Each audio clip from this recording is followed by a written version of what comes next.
北约神秘预警机进入乌克兰领空，这是3年多以来北约预警机首次进入乌克兰，在此之前都是蹭不进去，仅在波兰、罗马尼亚以及黑海这种相对安全的空域内活动。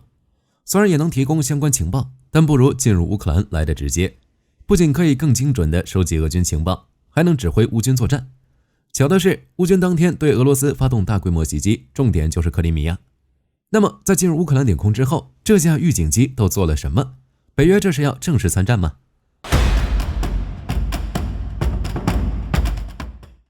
？7月17日，一则消息震撼世界，北约预警机竟然光明正大地进入乌克兰领空。Fact Trader 24的卫星报告显示，一架北约预警机从德国起飞，在途经波兰后进入乌克兰，最后停在土耳其。这是乌俄战争爆发3年来，北约预警机首次进入乌克兰。紧接着，乌克兰的空袭就创纪录地袭击了俄罗斯实地，并大规模袭击克里米亚，其中包括图拉地区的什切基诺军用化工厂、斯摩棱斯克州布良斯克、沃罗涅日和利佩茨克等地。重点是乌军向克里米亚和黑海一带发射了近100架无人机，黑海上空的交火声持续不断，克里米亚多处燃起火光。当然，打击俄本土、空袭克里米亚已经是乌克兰的常规操作了，但如果加上北约预警机碰巧进入乌克兰领空，那就值得好好聊聊了。那么这款神秘预警机是谁？中间又做了什么？根据媒体的报道，这架进入乌克兰领空的预警机为北约的 E3A。 乌俄战争爆发之后，美国与北约就派出了 E3A 为乌克兰提供情报支持，不过并未进入乌克兰领空，一般都是在波兰、罗马尼亚等国的空域里。在罗马尼亚空域的 E3A 监视范围可以覆盖克里米亚的大部分地区，之后通过 Link16 数据链为乌克兰的防空系统实时共享情报。所以 E3A 直接进入乌克兰空域有很大的意义，这或许只是一个开始。而且这架 E3A 并非属于某个国家，而是整个北约。北约缺乏常规部队，其核心的理念就是共同防御，别人打你，那我们就一起揍他。如果北约理事会决定开展军事行动，成员国则是自愿提供兵力，任务完成之后，这些士兵就各回各家，各找各妈。但这并不意味着北约没有自己的部队。就目前的情况来看，北约快速反应体系的直属部队还不少，比如北约快速部署和扩展的海上作战指挥部，总部位于葡萄牙奥埃拉什，司令由美国第6舰队司令兼任，专注联合海上远征行动，属于北约2栖战兵力的指挥控制枢纽。还有北约机载预警和控制系统部队，总部位于德国盖伦基兴空军基地，下辖2个预警机部队，可直接向欧洲盟军最高司令汇报。这属于北约共同资产，共有14架 E3A。 英国皇家空军的第8中队也装备有 E3 预警机，驻扎在英国沃丁顿空军基地，由皇家空军操控，参与少量北约空中预警行动，在2021年就全部退役了。乌俄战争爆发后，其中2架 E3 又重新启动，在波兰执行北约空中预警任务。除了这些，还有一个 AGS 机队，目前15个国家联合购买了北约版凤凰侦察机，主打无人机侦察，提供战场感知能力。主基地在意大利，由驻德国拉姆施泰因的北约空军司令部指挥，覆盖范围很大。从意大利出发，无人机沿着北约边界部署，执行全天候的陆地和海上监视，为北约提供近乎实时的态势感知。这些部队都是由北约成员国组建，全体盟国可共享这些兵力。当然，说是共享兵力，实际上是共享情报。出现在乌克兰领空的这架 E3A 就属于北约机载预警和控制系统部队，这是北约第1支国际部队，成立于1982年1月，由20名国际机组人员组成，目前驻扎在德国盖伦基兴空军基地，在土耳其的科尼亚、希腊的普雷维扎和阿克蒂翁、意大利的特拉帕尼比尔吉、挪威的鄂尔兰也有前沿作战地点。从表面上看，这架 E3A 就是从德国盖伦基兴出发，前往土耳其的科尼亚。如果对其进行分析，大家就会发现，E3A 进入乌克兰领空其实是北约刻意为之。准确来说， E3A 就是为了进入乌克兰才有了这次调动。E3A 进入乌克兰领空，火力军的看法是为乌克兰提供情报以及指挥作战。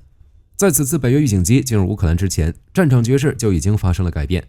2024年5月，瑞典宣布向乌克兰提供2架萨博340预警机，也就是 ASC890， 装备 ID 眼雷达系统，可以同时扫描500个空中目标、100个地面装甲机群，并且体型较小，机动性也不错，只需要1002米长的跑道就能起降，完美适合乌克兰的机场。在2025年4月21日，疑似瑞典援乌的萨博340在乌克兰西部城市利沃夫上空首次执行任务。在利沃夫上空3000米盘旋时，萨博340就能将整个顿巴斯战场的实时动态传输给乌军指挥部。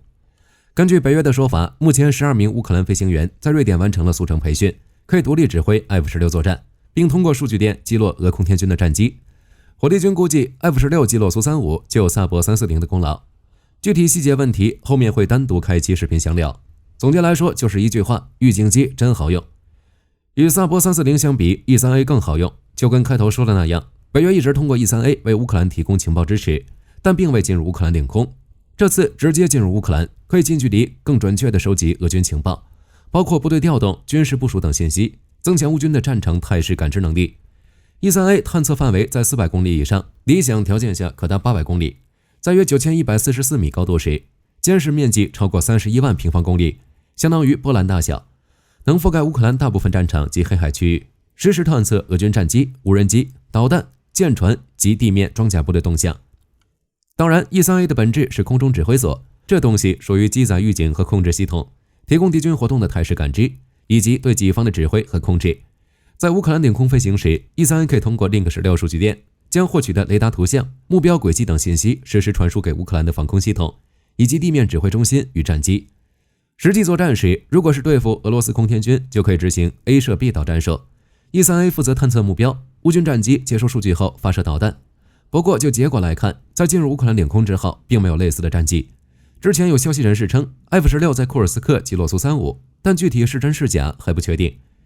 火力军估计 E3A 进入乌克兰领空更多是指挥乌军打击俄罗斯，比如克里米亚。根据美军情报中心之前的报道，北约一直在向乌克兰军队传输情报数据，之后乌克兰军方再将这些信息传输到乌军作战信息平台，比如克里米亚某地区有俄空天军基地或无人机发射中心之类的消息，之后乌军内部的小分队接单，对其实施远程打击。不知道大家是否记得一个叫做滴滴打俄的系统，为了更好的打击俄军地面部队，乌军开发了一个荨麻系统，就像一个打车或外卖软件。只不过在战场上时，乌军士兵叫的是远程火力，作战时只要输入目标点坐标，就能快速匹配附近火力单元，确定火力计划和火控等参数，对目标实施火力打击。E3A 进入乌克兰领空就是起一个定位系统，将克里米亚等地的俄军目标传输给乌军，并召唤无人机与导弹袭击，相当于 E3A 是用户，乌军的这些远程火力则是外卖快递员。在 E3A 的支援下，乌军可以更频繁地对俄军阵地进行精确打击。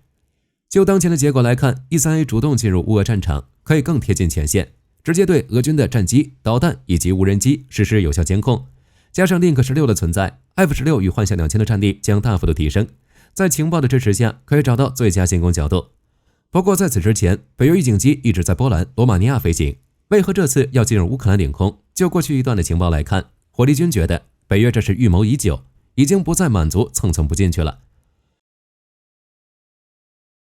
如果在乌俄战场刚开始那段时间，北约预警机就进入乌克兰领空，因为乌克兰空军实力太弱， E3A 还要注意安全问题，毕竟很容易遭到俄军远程导弹以及防空系统的打击。对于预警机来说，其最大的弱点就是生存能力弱，执行任务时还需要战机在周围护航。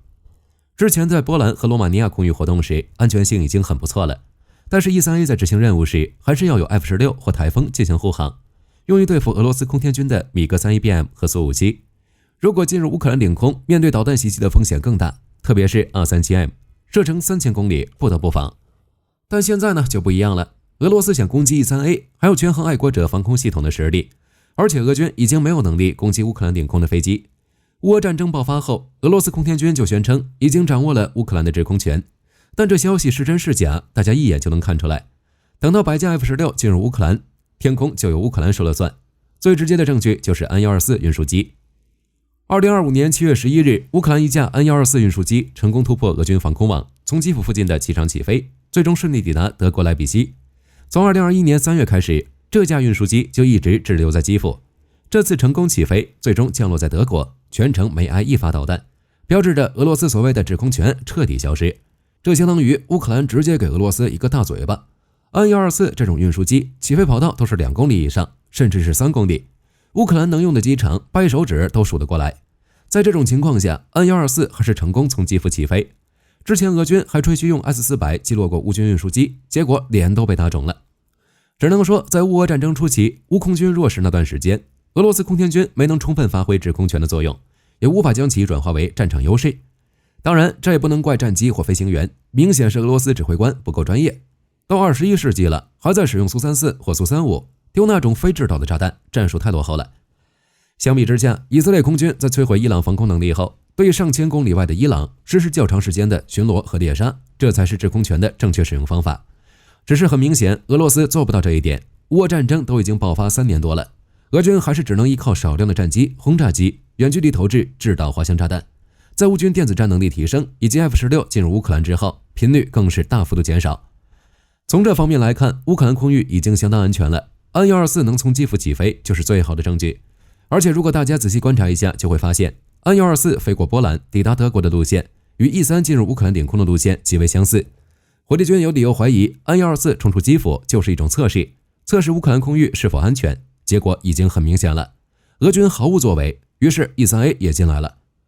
之所以会出现这种情况，一方面是俄罗斯空天军有很深的缺陷，比如预警机。俄军的预警能力太过落后，其主力预警机依旧是苏联时期的 A50。这款1984年服役的飞机性能已经严重落后，即使升级为 A50U 也不堪一用。想要覆盖乌俄上千公里的战线，至少需要9架预警机全天候轮换，但是其现在可用数量已经不足6架，还包括不少翻新的老型号。更离谱的是，指挥控制能力严重滞后。在2024年的一次作战中， A50 还以为误判的问题，导致2架苏35被己方 S400 击落。敌我识别系统的问题太大，直接自己人打自己人。还有就是俄罗斯的防空系统也不够，这点我们已经聊了很多次了。在乌军频繁打击俄本土的情况下，防空系统大多都部署在莫斯科附近，前线根本就不够用。在防空系统不足、预警机缺陷太大，以及俄空天军出动架次严重不足的情况下， E3A 进入乌克兰领空几乎毫无威胁。火力军估计这是北约的一次试探，如果没什么问题，之后北约预警机就会频繁出现在乌克兰领空。这也就意味着北约对乌克兰的支持进一步升级，不再满足于间接的情报援助，开始以更直接的方式介入。至于北约会不会更进一步，直接与俄罗斯发生正面冲突，火力军的看法是会，但不会与俄罗斯短兵相接，而是在情报与防空方面出力。在7月11日的时候，乌俄就已经迎来转折点。当时俄罗斯对敖德萨与伊斯梅尔港发起空袭，罗马尼亚的 F-16紧急起飞，拦截俄军导弹与无人机。根据罗马尼亚军方的通报，至少1架俄军无人机被击落。火力军估计罗马尼亚 F-16出手的原因应该是伊斯梅尔港的位置距离罗马尼亚太近，担心误伤。但这个范围是可以一点点扩大的，就像俄罗斯的红线现在都已经成红地毯了，北约自然也可以这样做。总的来说，就火力军而言， E3 预警机进入乌俄战场属于制空权易主的结果。从安124突破基辅，安全抵达德国的那一刻，情况就已经发生改变。